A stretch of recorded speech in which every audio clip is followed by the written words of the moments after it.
آپ صلی اللہ علیہ وسلم اس چٹان پر پہنچے جس کا نام قبۃ الصخرہ ہے۔ وہاں سے آپ صلی اللہ علیہ وسلم نے معراج کا سفر شروع کرا، اور یہ معراج کے سفر کا دوسرا حصہ ہے جس سفر کا نام معراج ہے۔ اس سے پہلے والے سفر کا نام اسرا تھا، جو مکہ سے بیت المقدس تک آپ صلی اللہ علیہ وسلم نے کرا، اور مکہ سے بیت المقدس تک آپ صلی اللہ علیہ وسلم کتنی جگہوں پر رکے وہ ساری ڈیٹیل آپ کو اس ویڈیو کے اندر ملے گی۔ یہ اس کا پارٹ 1 ہے۔ اب کیا کریں، سبسکرائب۔ اب باری ہے سفر کے دوسرے حصے کی جس کا نام معراج ہے۔ معراج کا مطلب ہوتا ہے سیڑھی۔ آپ صلی اللہ علیہ وسلم فرماتے ہیں میرے لیے پھر خوبصورت سیڑھی پیش کری گئی اور میں اس کی خوبصورتی بیان نہیں کر سکتا ہوں۔ پھر جبرائیل امین آپ صلی اللہ علیہ وسلم کو پہلے آسمان کی طرف لے کر پہنچے، لیکن وہاں ایک دروازہ تھا۔ جبرائیل امین نے دروازہ کھٹکھٹایا۔ دربان نے پوچھا کون؟ جبرائیل امین نے کہا میں جبرائیل۔ دربان نے کہا آپ کے ساتھ یہ کون ہستی ہے؟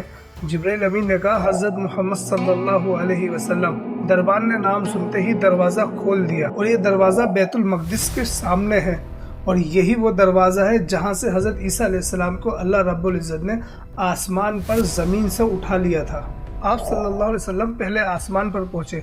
آپ کی ملاقات ایک عظیم اور اہم شخصیت سے ہوئی جن کا نام حضرت آدم علیہ السلام ہے، اور حضرت آدم علیہ السلام دنیا کے سب سے پہلے انسان ہیں اور تمام انسانوں کے باپ ہیں۔ آپ صلی اللہ علیہ وسلم نے انہیں سلام پیش کیا۔ آپ صلی اللہ علیہ وسلم نے دیکھا حضرت آدم علیہ السلام کی رائٹ سائڈ کے لوگ جنت کی طرف جا رہے اور حضرت آدم علیہ السلام کے لیفٹ سائڈ کے لوگ جہنم کی طرف جا رہے ہیں۔ حضرت آدم علیہ السلام کا ذکر قرآن میں 25 مرتبہ ہے۔ جبرائیل امین آپ صلی اللہ علیہ وسلم کو دوسرے آسمان کی طرف لے کر گئے۔ وہاں آپ صلی اللہ علیہ وسلم کی ملاقات حضرت یحییٰ علیہ السلام اور حضرت عیسیٰ علیہ السلام سے ہوتی ہے۔ حضرت عیسیٰ علیہ السلام اور حضرت یحییٰ علیہ السلام آپس میں کزن ہیں۔ حضرت عیسیٰ علیہ السلام کا ذکر قرآن میں 25 مرتبہ ہے اور حضرت یحییٰ علیہ السلام کا ذکر قرآن میں 5 مرتبہ ہے۔ یہ دونوں پیغمبر آج سے تقریباً 2000 سال پہلے پیدا ہوئے تھے، وہ بھی فلسطین کے اندر۔ ان دونوں پیغمبروں کی زندگی بہت ہی مشکلوں سے گزری ہے۔ حضرت عیسیٰ علیہ السلام کو جب یہودیوں نے قتل کرنے کی کوشش کری تو آخری وقت کے اندر اللہ رب العزت نے حضرت عیسیٰ علیہ السلام کو زمین سے اٹھا کر آسمان پر بلا لیا، لیکن اللہ رب العزت حضرت عیسیٰ علیہ السلام کو دنیا میں دوبارہ پھر بھیجے گا، قیامت کے قریب ہوگا، اور جب دجال کا خاتمہ کرنا ہوگا تو حضرت عیسیٰ علیہ السلام دنیا کے اندر آئیں گے۔ قیامت والے ٹاپک پہ پھر بعد میں بات کریں گے۔ اور حضرت یحییٰ علیہ السلام کو ان کی قوم کے ایک ظالم حکمران نے شہید کر دیا تھا۔ پھر جبرائیل علیہ السلام اللہ کے نبی صلی اللہ علیہ وسلم کو لے کر تیسرے آسمان پر گئے۔ وہاں آپ کی ملاقات حضرت یوسف علیہ السلام سے ہوتی ہے۔ آپ صلی اللہ علیہ وسلم انہیں بھی سلام پیش کرتے ہیں۔ حضرت یوسف علیہ السلام ایسے پیغمبر ہیں جن کا ذکر بائبل سے زیادہ قرآن کے اندر ہے، 27 مرتبہ۔ یوسف علیہ السلام فلسطین کے اندر پیدا ہوئے آج سے 3600 سال پہلے۔ یوسف علیہ السلام کے بھائیوں نے انہیں کنویں کے اندر ڈال دیا تھا، پھر اللہ نے کنویں سے نکالا اور یوسف علیہ السلام کو مصر پہنچایا۔ مصر غلامی میں رہے، پھر اس کے بعد آپ کو اتنا طاقتور بنا دیا کہ بادشاہ کے بعد مصر کے اندر کوئی طاقتور تھا تو ان کے وزیر، اور وزیر تھے حضرت یوسف علیہ السلام، اور اس وقت کی سپر پاور تھا مصر۔ اسے ایسے سمجھتے ہیں آج کے وقت کے اندر کوئی پاورفل دیش ہو اور اس کا پرائم منسٹر۔ پھر جبرائیل امین آپ صلی اللہ علیہ وسلم کو لے کے چوتھے آسمان کی طرف گئے۔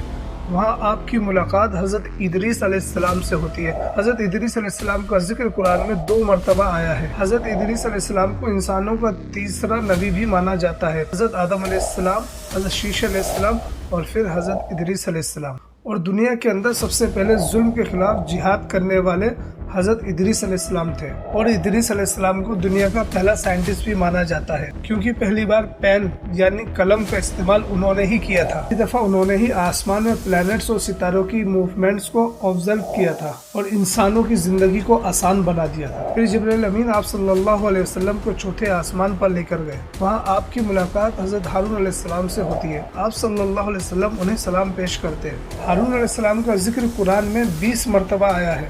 جب اللہ نے موسیٰ علیہ السلام کو پیغمبر بنایا تو حضرت موسیٰ علیہ السلام نے اللہ سے دعا کری، اللہ میرے بھائی کو بھی میرے مشن میں شامل کر دیجیے۔ پھر اللہ نے ہارون علیہ السلام کو بھی پیغمبر بنایا۔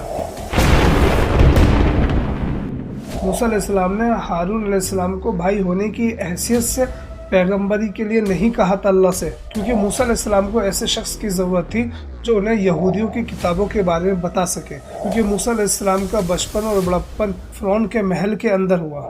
इस वजह से मूसा अलैहिस्सलाम यहूदियों की किताबों को ज़्यादा नहीं समझ सकते थे। लेकिन हारून अलैहिस्सलाम उस वक्त यहूदियों के बड़े स्कॉलरों में से एक थे, और आज भी यहूदियों के अंदर हारून अलैहिस्सलाम की औलादों में से ही सबसे ज़्यादा स्कॉलर होते हैं। यहूदी हारून अलैहिस्सलाम की औलादों को ऐसी रिस्पेक्ट वाली नज़रों से देखते हैं जैसे कि मुसलमानों के अंदर सैयदों को देखा जाता है। और उस वक्त हारून अलैहिस्सलाम को बनी इसराइल की किताबों का इल्म था और मूसा अलैहिस्सलाम को इसका इतना इल्म नहीं था। फिर जिब्राइल अमीन आप सल्लल्लाहु अलैहि वसल्लम को छठे आसमान पर लेकर पहुंचे।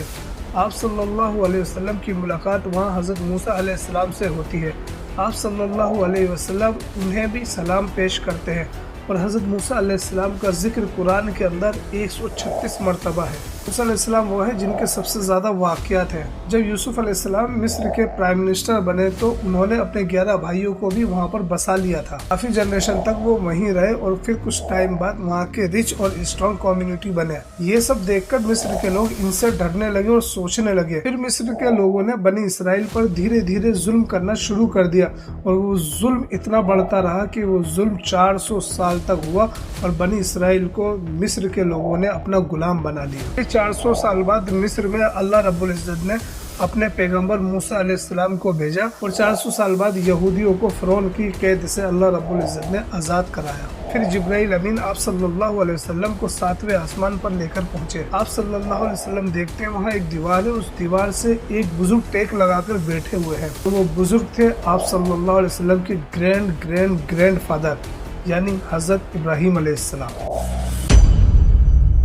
और आप सल्लल्लाहु अलैहि वसल्लम ने उन्हें सलाम पेश किया। हज़रत इब्राहीम अलैहिस्सलाम वो है जिन्हें अल्लाह का खलील कहा जाता है, यानी कि अल्लाह का दोस्त।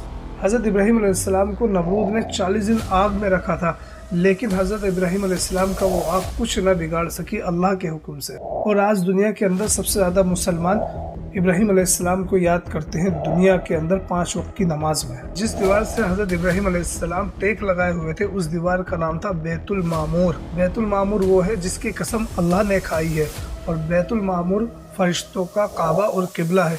जिससे दुनिया के अंदर इंसानों का काबा और किबला बैतुल्लाह है, वैसे ही फरिश्तों का काबा और किबला बैतुल मामूर है। फरिश्ते बैतुल मामूर के अंदर से निकलते हैं। जो फरिश्ते बैतुल मामूर से एक बार बाहर निकल गए उनका नंबर क़यामत तक दोबारा कभी नहीं आएगा। और बैतुल मामूर के अंदर आप सल्लल्लाहु अलैहि वसल्लम ने नमाज अदा करी है। वहाँ से जिब्राइल अमीन आप सल्लल्लाहु अलैहि वसल्लम को सिदरतुल मुंतहा तक ले गए। सिदरा का मतलब आप सल्लल्लाहु अलैहि वसल्लम ने बताया जैसे हाथी के बड़े बड़े कान होते हैं वैसे ही उस पेड़ के बड़े बड़े पत्ते थे। और आप सल्लल्लाहु अलैहि वसल्लम ने बताया जैसे हिजर के मटके बड़े बड़े होते हैं वैसे ही उस पेड़ के फल बड़े बड़े थे। और मुंतहा का मतलब होता है लास्ट, आखिरी, इससे आगे किसी को जाने की इजाज़त नहीं है, स्टॉप लग जाता है। यहाँ तक कि हज़रत जिब्राइल अमीन को भी इससे आगे जाने की इजाज़त नहीं है, किसी फरिश्ते को इससे आगे जाने की इजाज़त नहीं, किसी नबी को इससे आगे जाने की इजाज़त नहीं। लेकिन अल्लाह के रसूल सल्लल्लाहु अलैहि वसल्लम इससे आगे गए, और इससे आगे के सफ़र का नाम है एराज, जो सिदरतुल मुंतहा से लेकर अर्श इलाही तक है, उसका नाम है एराज। वहाँ आप सल्लल्लाहु अलैहि वसल्लम की अल्लाह से मुलाकात हुई, और फिर जब आप सल्लल्लाहु अलैहि वसल्लम वापसी लौटे और छठे आसमान पर हज़रत मूसा अलैहिस्सलाम से मुलाकात हुई, हज़रत मूसा अलैहिस्सलाम ने कहा आपकी उम्मत ये 50 नमाजें नहीं पढ़ पाएगी, आप इसे अल्लाह से कम करा लीजिए। आप सल्लल्लाहु अलैहि वसल्लम के 9 बार चक्कर लगे और फिर वो 50 नमाज़ों से 5 नमाज़ों पर आ गई। लेकिन फिर भी मूसा अलैहिस्सलाम ने कहा कि ये भी आपकी उम्मत के ऊपर भारी पड़ेंगी, आपकी उम्मत ये 5 वक्त की नमाज नहीं पढ़ पाएगी, आप इसे कम करा लीजिए। लेकिन आपने फरमाया कि अब मुझे बार बार कम कराने में शर्म आती है। यहाँ से इस उम्मत को 5 नमाजें फ़र्ज़ मिली, और जिसकी वजह से 5 नमाजें पढ़ने पर 50 नमाजों का सवाब हमें मिलेगा। फिर आप सल्लल्लाहु अलैहि वसल्लम मक्का वापस आए। उसके बाद मक्का वालों ने आपके सफ़र पे क्या क्या एतराज़ करे, इसके बारे में हम बात करेंगे किसी और वीडियो में।